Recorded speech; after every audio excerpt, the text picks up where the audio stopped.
o aborto, para fazer da saúde pública. Nós estamos vivendo tempos difíceis na terra. Israel estava assim, quando Deus falou com Israel nesse capítulo 43 de Isaías. Se você ler, quem sabe vai dizer, mas Israel estava bem? Não, Israel não estava bem. Israel tinha se entregado à idolatria. Israel tinha esquecido de Deus. E aí Deus dá uma chamada a Israel. Aleluia. Deus diz: vem agindo eu, quem vai impedir? Glória a Deus. Não importa a situação que você esteja, não importa a situação que você adentrou essas portas aqui nessa noite. Quem sabe alguém olhou para você e disse: ei, para com isso, não adianta, não vai dar certo. Deus te trouxe aqui nessa noite para dizer para ti: agindo eu, quem vai impedir? Aleluia, oh, glória. Para que nós entendemos essa passagem, nós vamos voltar um pouquinho ao livro de Josué. A Bíblia nos revela que o povo ficou cativo no Egito, e Deus levanta Moisés para libertar o povo. Moisés tira o povo do Egito em direção à terra que manava leite e mel. Mas no meio do caminho Moisés morre. Eu vou resumir porque o tempo já foi. Mas Deus já tinha escolhido um substituto. Deus escolhe a Josué. Josué então é colocado na frente do povo com uma missão de levar o povo até a terra que manava leite e mel. Aleluia. Josué assume o comando e Josué começa a marchar com o povo. Mas Josué enfrenta alguns obstáculos. Porque quando nós temos algum propósito com Deus, quando nós fizemos algum propósito com Deus, o inimigo vai colocar obstáculos para que nós desistimos. As irmãs, para chegar nesse congresso, tiveram alguns obstáculos. O inimigo tentou colocar para que esse congresso não se realizasse. Mas quando nós estamos marchando com Cristo, mas quando nós colocamos Deus no comando, levante-se o obstáculo que for, agindo eu, quem impedirá? Aleluia, oh glória, aleluia. E um dos obstáculos que Josué enfrenta é Jericó. A Bíblia vai dizer que tinha que passar por Jericó. Mas segundo a história, Jericó tinha aproximadamente 20 mil habitantes. E diante do portão de Jericó, tinha aproximadamente 1 milhão de pessoas para passar por Jericó. Isso assustou a população. E o rei ordena que fechem-se os portões, ninguém entra e ninguém sai.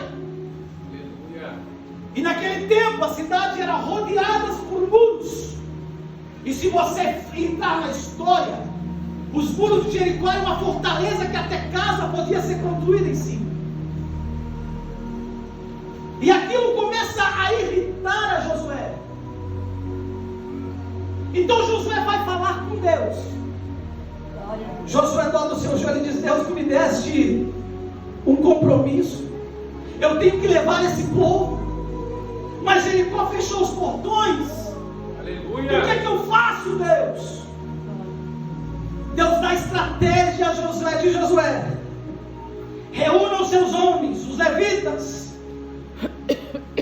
Reúne, então, dá trombetas para eles tocarem. E rodeia o muro da cidade por 7 dias. Durante 6 dias dará uma volta. No 7º dia dará 7 voltas. E as muralhas cairão. Josué atende o chamado de Deus e faz assim como Deus tinha ordenado. Josué dá o primeiro dia a primeira volta, o segundo dia a segunda volta, terceiro, quarto, quinto, sexto dia. No 7º dia Josué reúne o povo e diz: ei, nós vamos dar 7 voltas. Vocês fiquem em silêncio. Na 7ª volta, quando eu ordenar, vocês gritem e os muros cairão. Assim como Deus tinha ordenado. E o que acontece no nosso meio hoje, irmãos? Às vezes Deus nos ordena a fazer algo. Às vezes Deus fala: filho, eu preciso que você faça isso e isso. E nós achamos que nós não conseguimos. E nós recuamos e não atendemos a ordem de Deus.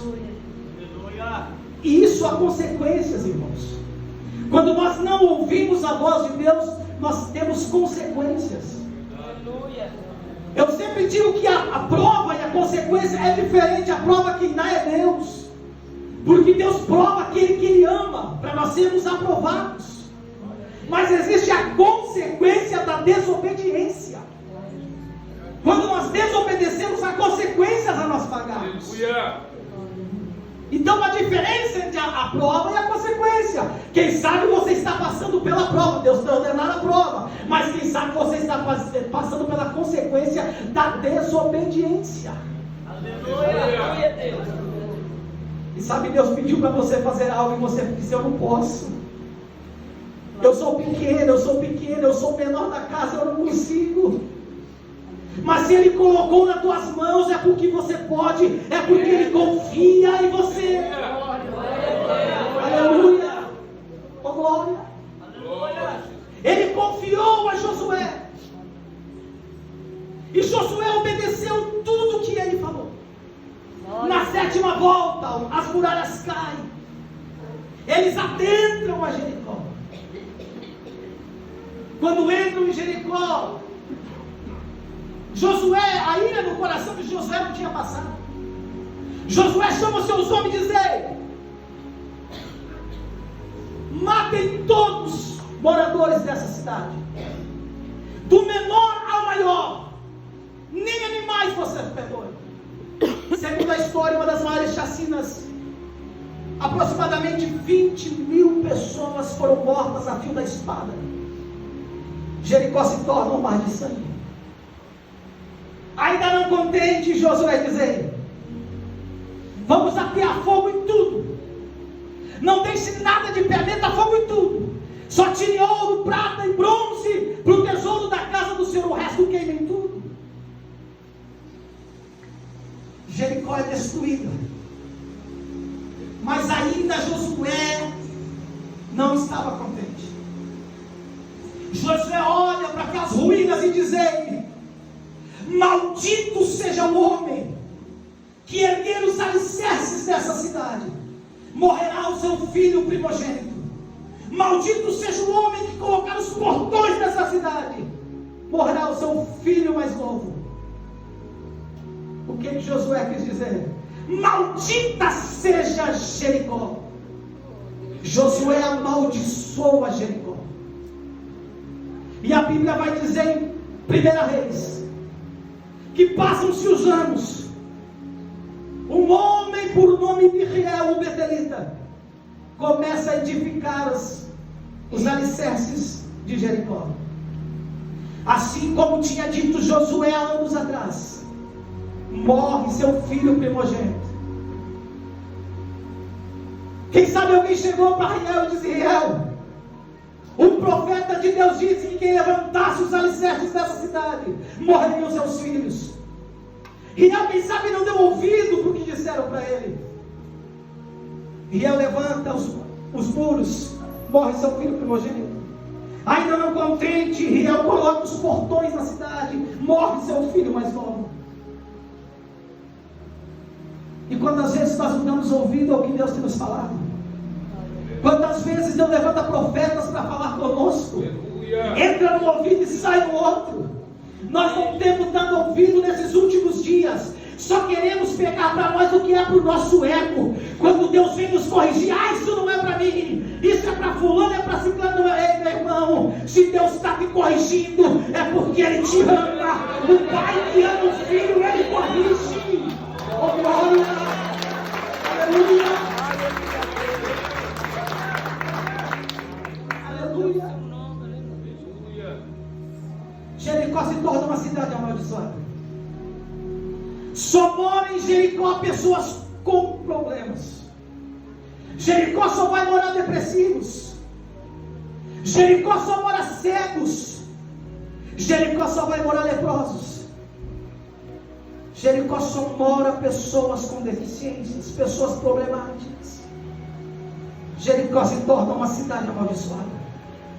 Então todas as pessoas que naquela época tinham algum tipo de deficiência, ela não podia viver em sociedade, ela não podia viver no meio das outras pessoas, porque eram consideradas imundas. Elas iam morar em Jericó. Eu quero trazer para os nossos dias, por isso que eu li só o parteado de 10:46 de Marcos. Nunca se ouviu falar em tantas pessoas depressivas na terra. Nunca se ouviu falar em tantas pessoas morrendo de câncer. Nunca se ouviu falar em tantas doenças diferentes que estão surgindo por aí. Tem muitas pessoas morando em Jericó. Tem pessoas aqui nessa noite que você pensou agora: eu estou morando em Jericó, porque minha vida é só problema, a minha vida é só problema, eu estou morando em Jericó. Mas Deus me trouxe aqui nessa noite para dizer: aonde homem não entra, Jesus Cristo de Nazaré, Ele entra em Jericó nessa noite e muda a tua história. Ele muda a tua história, aleluia.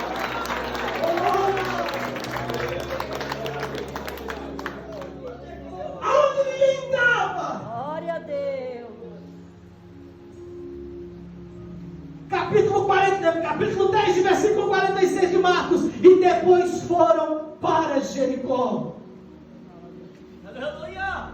Aonde ninguém entra, ele entra. Aleluia. Aonde a porta não abre, ele abre. Quando a medicina dizer não tem solução, ele diz: tem solução sim. Porque agindo eu, quem vai impedir, meu irmão? Ele diz nessa noite: agindo eu, quem impedirá? Aleluia! Glória! Tantas pessoas nós estamos vivendo em Jericó, meu irmão. Quantas pessoas tirando a sua vida por causa da depressão?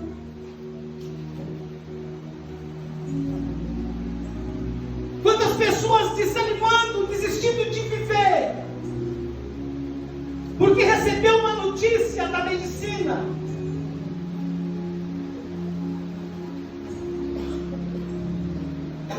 Mas eles não sabem que existe um Deus. Aleluia. Que é muito maior que a depressão. Que o câncer, como disse o pastor Diego, isso para Deus não é nada. Glória a Deus. E tem tantas pessoas que não creem que Ele ainda faz milagre. Oh, glória a Deus. Eu, no mês de julho, eu fui diagnosticado. Claro que no primeiro momento, quando você recebe a notícia, te abala.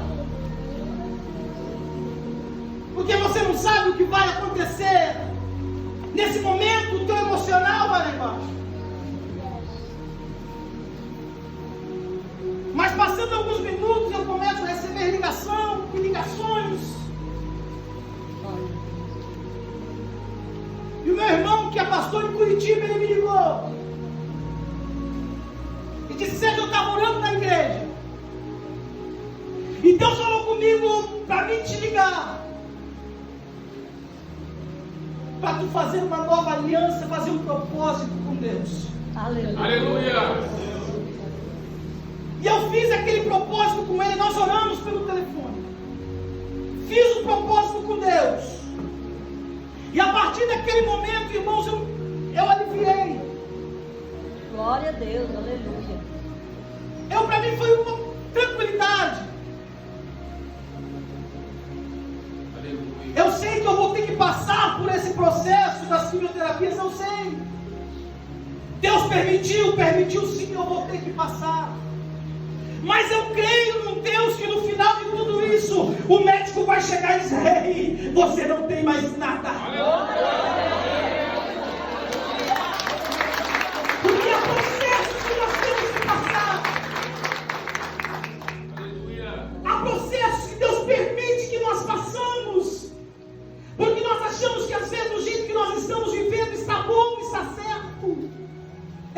assim, meu irmão. Eu digo por mim, experiência própria.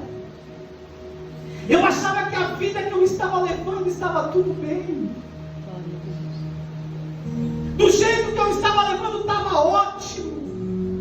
Deus estava se agradando daquele jeito.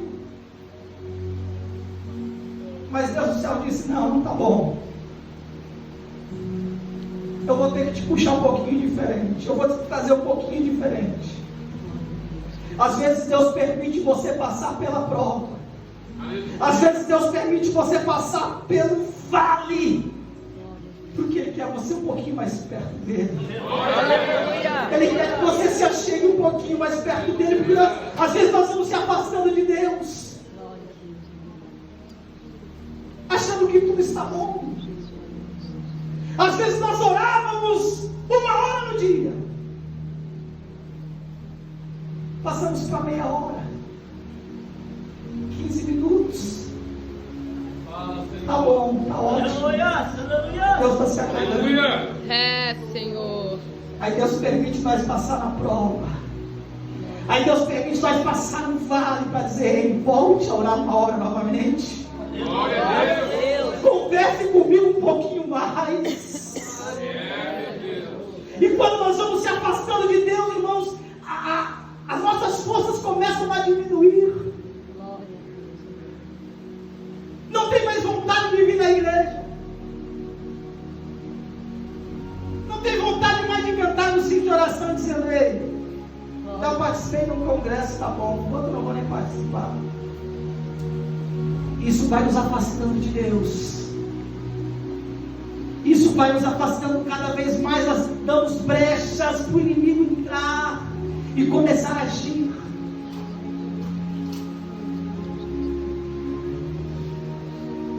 E o inimigo começa a agir no meio da nossa família assim, irmãos.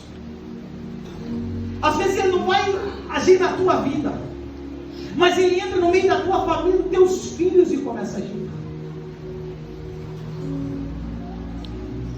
Para que você entenda, eu não falei isso para ninguém. Ele e minha esposa sabia só. Eu tenho um filho de 15 anos, adolescente. E a adolescência agora é uma fase muito difícil. Eles começam a querer experimentar as coisas. As amizades, eles começam a influenciar para o outro lado. E nós descobrimos que meu filho estava fazendo algumas coisas erradas. E minha esposa falou para mim: agora você vai conversar com ele. Eu não vou conversar. E numa tarde, sentamos eu e ele. Eu comecei a conversar com ele. E aí ele se abriu, ele disse: mas eu faço isso porque vocês me colocam numa ansiedade. Uma ansiedade de quê? E ele falou: olha o teu problema. Você acha que é fácil? Eu disse: Pedro, o meu problema não é desculpa para fazer o que você está fazendo. Porque se eu estou aqui, Pedro, se eu estou falando contigo, é porque eu estou lutando por você, pelo João e pela Manuela. É por vocês que eu estou lutando. Aleluia. Deus tem me dado força para lutar por vocês. Eu podia ter desistido de tudo, mas por vocês eu luto. Fácil não é, mas eu estou lutando por vocês. Ele começou a chorar. Para você ver como o lado espiritual, o inimigo age do lado espiritual dos nossos filhos. Comigo ele chorou, ele pediu perdão, ele me abraçou. Mas à noite, a mãe dele foi falar com ele. Eu não estava no quarto. Depois ela me contando, ela falou: olha como é o lado espiritual. Ela foi conversar com ele. Segundo ela, o rosto dele no momento mudou. Como se não se fosse o meu filho, como se fosse o Pedro. dando lugar para o inimigo agir. Você via que não era ele, era o inimigo na vida dele, tentando levar os nossos filhos para o outro lado. Para quê? Levando os filhos para o outro lado, o pai e a mãe também vão desestabilizar.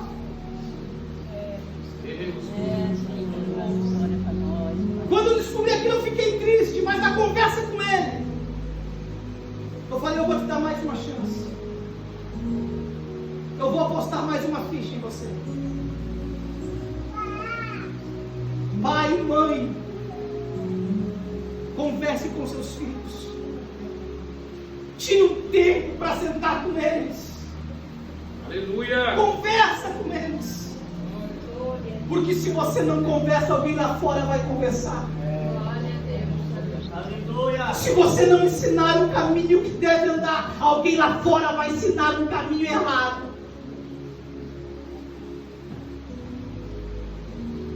E é onde o inimigo mais bate, eram nossos filhos. Ele quer destabilizar uma família, atinge os filhos. Deus mudou o rumo da mensagem aqui, porque Deus está falando com pessoas aqui nessa noite. Aleluia. Nós estamos vivendo dias maus na terra. A Bíblia está se cumprindo a cada dia. Fui jantar na casa da minha mãe ontem, e ela disse: eu estou com medo, eu estou passando dias de angústias, porque eu não sei o que vai acontecer com o mundo. Eu tenho medo de perder a minha salvação. Olha o que ela me disse: eu tenho medo de perder a minha salvação, porque eu comecei a assistir alguns vídeos. Ela disse: comecei a assistir alguns vídeos, calores na terra como na história nunca vista. Havaí foi destruído pelo fogo, Canadá também, terremotos, tempestades, Rio Grande do Sul devastado, quantas mortes, e o povo não abre o olho. Jesus está voltando, meu irmão. Aleluia. Glória a Deus. Jesus está às portas, mais próximo do que nós imaginamos. Meu Deus. Glória a Deus. É tempo de nós se apegarmos mais ao Senhor, porque o dia de amanhã não nos pertence. Aleluia. Não é tempo mais de nós brincarmos de sermos crentes, ou somos ou não somos. Porque a Bíblia diz: quem está limpo se limpe mais. Agora quem está sujo, se suje. Porque a gente vê muitas igrejas, pessoas brincando de ser crente. Aleluia. Eu sei que não é questão dessa igreja aqui, mas tem igreja por aí agora que só prega a prosperidade.